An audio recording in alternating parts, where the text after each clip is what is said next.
আপনি বা আপনি ঠাকুরকে নিয়ে একটা গল্প আমাদেরকে শোনান। যাই। জয় গুরু। প্রিয় পরমের রাতুল চরণে জানাই আমার অন্তরের প্রণাম।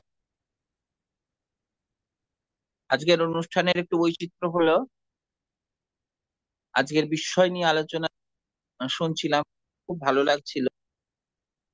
অল্প কথায়, সহজ সরল কথায়, বাস্তব কথায়, অভিজ্ঞতার কথায়, বোধের কথায়। শুভদার কাছেও শুনলাম, তার আগেও এক দাদার কাছে শুনলাম। এরপর ঠাকুরের গল্প কথা। আজকের গল্প কথা, ঠাকুর ভক্তদের সামনে বসে ভক্তদের সঙ্গে যে কথোপকথন করছিলেন, 1960 সালে 19শে মে দিনটি ছিল। আজকের গল্প কথা পূজনীয় বড় মাকে নিয়ে।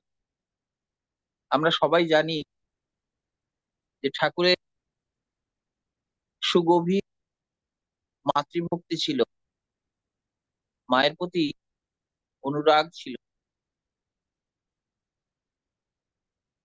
আর ঠাকুরের জীবনে ঠাকুর তার ভক্তদের সামনেও বলেছেন যে তিনি মাকে কিভাবে ভালোবাসতেন। আজকের গল্প পূজনীয় বড় মাকে নিয়ে। পরমারাধ্যা জগজ্জননী শ্রী বড় মা। ঠাকুর বলছেন ভক্তদের কাছে, বড় বউয়েরও ঘুম হয় না, আমার থেকে তার দায়িত্ব যেন অনেক বেশি। তার ঘুম কুকুরের মতো স্বল্পস্থায়ী।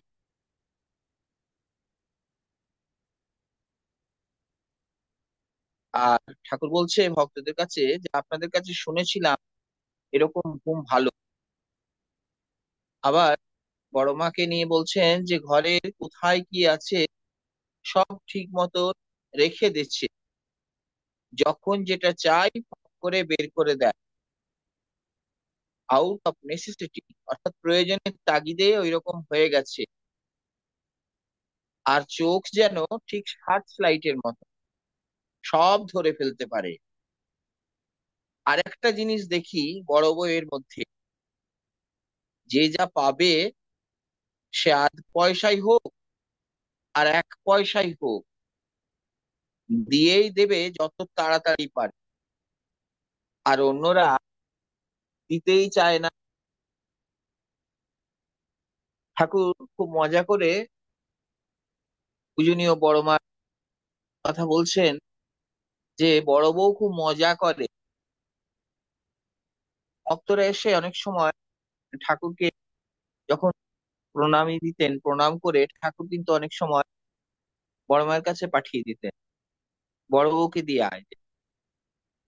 তো ঠাকুর বলছেন যে এইসব টাকা যে দেওয়া হয়, আমি হয়তো 20 টাকা শৈলর খাবারের জন্য চেয়ে নিলাম, তখন বলে অযথা এ টাকা খরচ করে কি লাভ। আমি বলি তুমি যে এত পেলে, তখন বলে যা পেলাম তা তো পেলাম, কিন্তু এই খরচাটায় তুমি কি পেলে। ওকে এইভাবে খাইয়ে ও পেট খারাপ করে, তোমারও টাকাগুলি যায়।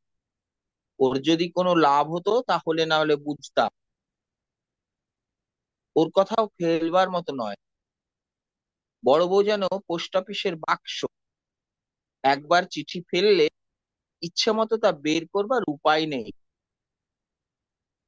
কথাগুলো বলতে বলতে ঠাকুর হেসে উঠলেন, আর হাসতে হাসতে তার চোখ দিয়ে জল গড়িয়ে এলো।